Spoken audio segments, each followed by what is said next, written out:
What is going on, guys? Jason Burke here, Styles Clash for life, coming at you on YouTube, and today I've got a bit of a year-end list. 2018 is already coming to an end way too fast. This year is going super quickly. I hope you guys had a great Christmas yesterday as I record this. I hope you guys enjoyed your Christmas season with your family, had a lot of food with your friends. But I wanted to bring you guys a horror list to end the year. I've been doing a lot of football coverage for you football fans that are following the Steelers. Check those out. I appreciate all the feedback that I've gotten on those, but I have neglected my wrestling fans that follow this channel, my horror fans that follow this channel. I apologize for a lack of reviews. They just weren't getting a ton of feedback, and I just got really busy at the end of the year with my writing and stuff, with movies and books that I produce and write. So I wanted to leave you guys with my top 10 horror movies of 2018. 2018 was a pretty strong year overall for horror movies. Maybe not as strong as the last four. I think like 2014 through 2017 were all excellent. They were all resurgence of horror after a little break. Horror wasn't doing great in the 2000s, and then the last 4 years have been really stacked full of great movies. But this year was also good. It wasn't maybe as great as those, but I think it was a very solid year for horror movies. This list is going to be very controversial. First of all, we all know it's an opinion. We're all going to have different opinions. If you line us all up in a line, every single one of us is going to have a different top 10 horror list for 2018. But mine is especially divisive and controversial because most people have four movies at the top of their list. I've watched a lot of reviews, and almost everyone has the same four movies in their top four, and none of those four are in my top 10 here. I wanted to just talk about them real quickly. I know that Hereditary is in everyone's top four. It wasn't in mine. I liked Hereditary, but and I did a review on that if you want to go back and watch it. It's in my channel if you go back and check it out. I thought Hereditary, though, was okay, was solid, but all the stuff they tried to do was kind of like Poltergeist meets The Babadook, and I had seen those things done better in those movies, so I wasn't a big fan of that one.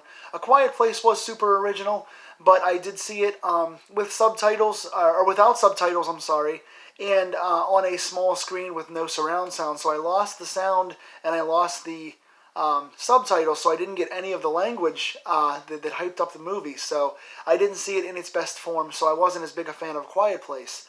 Mandy, I didn't like Mandy as much. That was a big fever dream. I couldn't follow the plot as well, and I didn't connect with the characters. It was beautifully shot, and it was very strong in terms of like score and visuals and illumination and color grading and stuff, but I wasn't a fan of the story as much.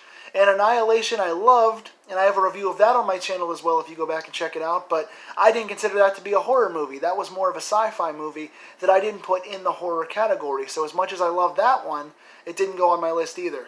So with that being said, if my top four on everyone else's lists are not on my list, then what did I have in the top 10?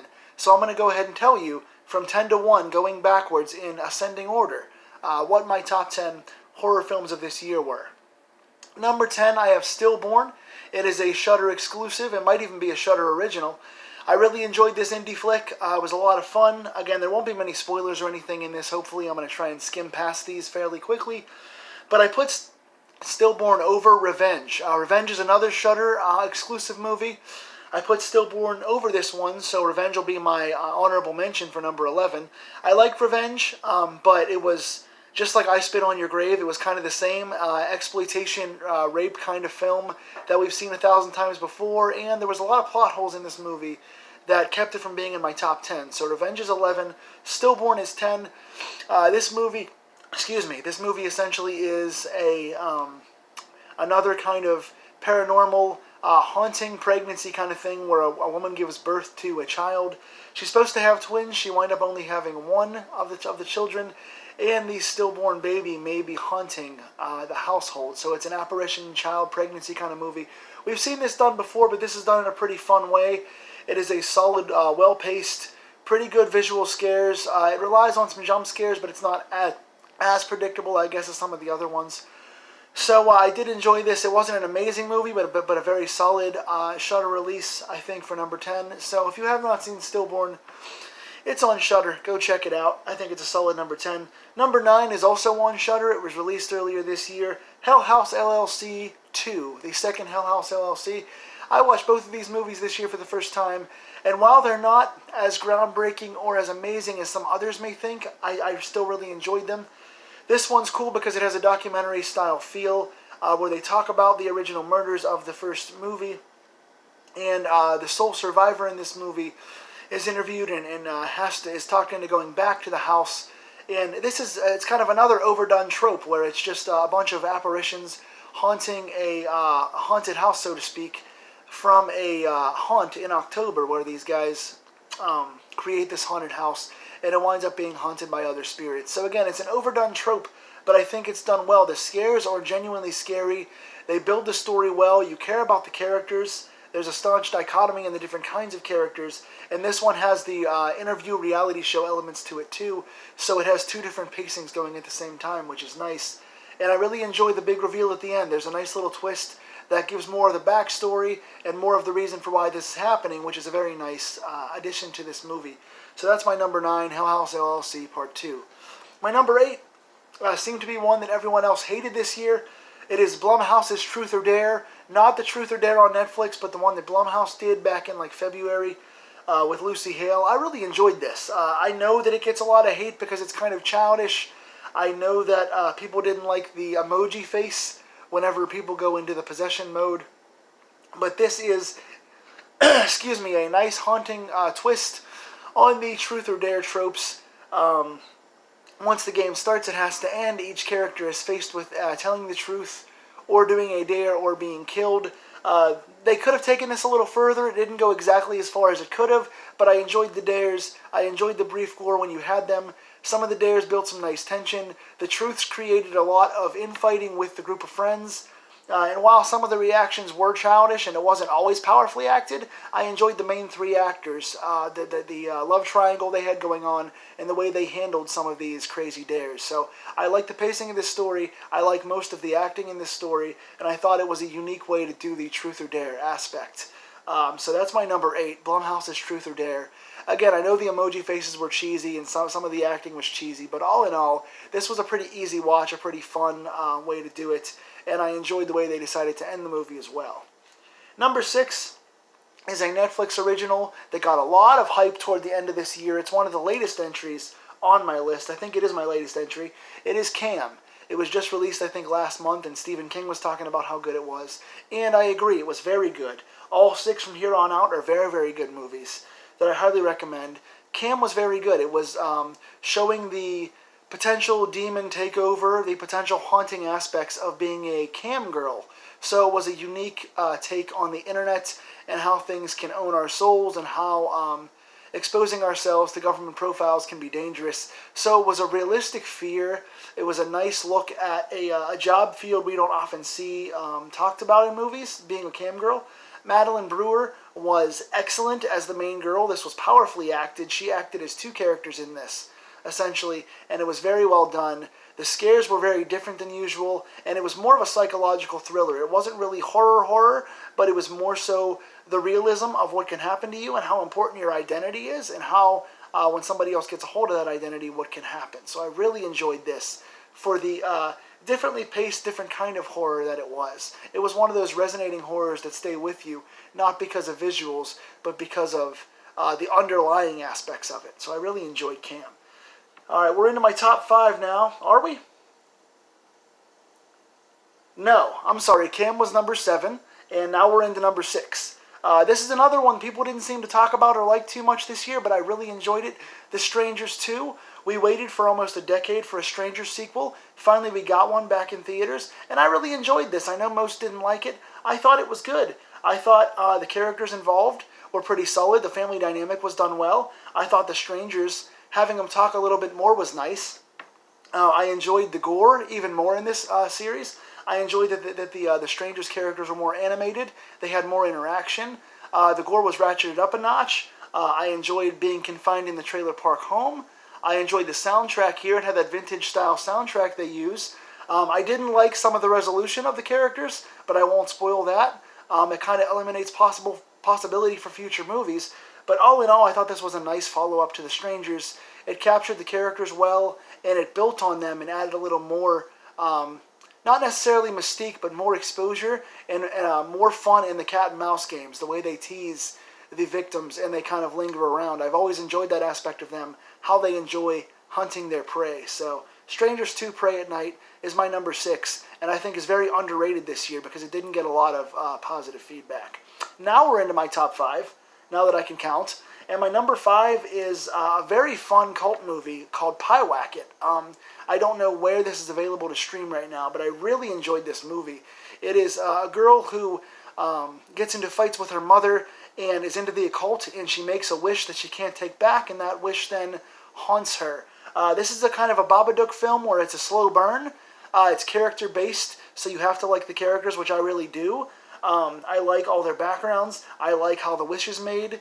And again, there aren't a ton of scares. It's spread out. It's a slow burn, but it's one of those haunting ones where it slowly kind of creeps up on you and stays with you long after the film. So it's not for everyone. It's going to be in the vein of The Witch or Babadook, stuff like that. But this was really well done for me because the characters connected so well and the chemistry of the characters was really good. So even though this was a slower-paced film, it is my style of slower-paced film, and Pyewacket, I think, is one that everyone should see this year because it's one of the lesser talked-about films on this list, and I really enjoyed it. Number 4 was one that I saw in theaters this year, Hellfest. This one is very basic. It's not as complex as Cam or Pyewacket or Hell House, but I really enjoyed Hellfest. It is a basic slasher that has some nice 90s feel to it. It has a little bit of chase and run away. They have a amusement park, kind of a horror haunt feel as the background. The illumination, the camera work was great. I like the characters, even though they're kind of just basic teenagers running around this haunt. It's a premise that you think would get old fast, but it doesn't. Yeah, there are some plot holes. It's not perfect. It's not this broken down film where you can't find any problems with it, but I like it for its faults. It's a fun little movie. The dialogue is fun. The kills are fun. There's tension between the kills because you don't know what's real and what's not at one point. You don't really know who to trust. A lot of the costuming is the same. So even though this is a basic film, it does make you think and it does make you yell at the screen. And it's pretty fun and easy to follow. It's one of the more easy films on this list to watch. So number 4, I would say check Hellfest out. I enjoyed this one. Number 3, we're in the top 3 now. Halloween 2018. I enjoyed this. As much as I hate that Halloween was not a sequel to all the films and it was just a reimagining of Halloween 2 and it cut everything else out, I don't like when they do that continuity skip and they change the timeline and stuff. I hate that. This was set 40 years after the original Halloween, but John Carpenter's score was amazing. The camera work and the long takes they did, which was a callback to Halloween the original, was amazing. Jamie Lee Curtis was great in this movie. The guy who played Michael had his movements down very, very well. A lot of the stocking and stuff was good. They had a lot of callbacks and homages to the original film, which I really enjoyed. And I have a full review of Halloween up on my channel, so go back and check that out if you get the chance. But all in all, while this wasn't a blowaway remake, it wasn't as good as like the Evil Dead remake or the Chainsaw Massacre remake. This was a very good direct sequel to the original with a lot of nostalgia for Halloween, and seeing Jamie Lee Curtis again and referencing Loomis again, Donald Pleasance, was very nice. So if you like Halloween, whether you like this movie or you don't, I think it's worth checking out for fans of the original. Number 2 is another Shudder exclusive or Shudder original. I'm not sure which. The Witch in the Window. I usually hate these kind of slow burn apparition witch movies. There are so many of these out there right now, but I really enjoyed this. It's essentially a 2-character movie with a backstory about this witch. It kind of reminds me of Pet Sematary. I think this has all the hunting and all the pacing and all the character that these James Wan films wish they could be. I think The Witch in the Window is a better version of The Conjuring or Insidious or Annabelle or The Nun. I think this has that dark, gritty tone that James Wan tries to go for, but it has more liveliness in the characters. The father and son connect so well. Their banter is great. The backstory of the witch is well told.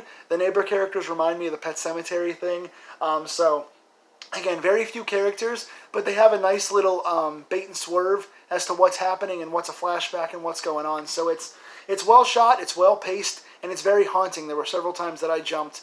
So I really enjoyed this. Again, if you have Shudder, go check this out. It's a Shudder exclusive, and this was probably the most underrated film to me of the year. I love Witch in the Window, and I think it's everything that these major studios try to make their movies into being, but it took a tired trope and it made it feel very fresh with very deep characters.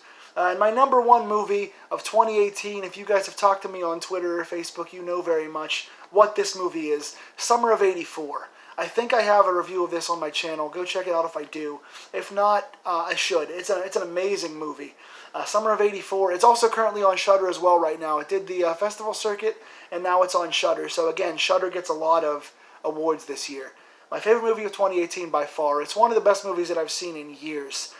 This is part Rear Window from Hitchcock. It's part It, the new version of It in theaters. It's part Stand By Me.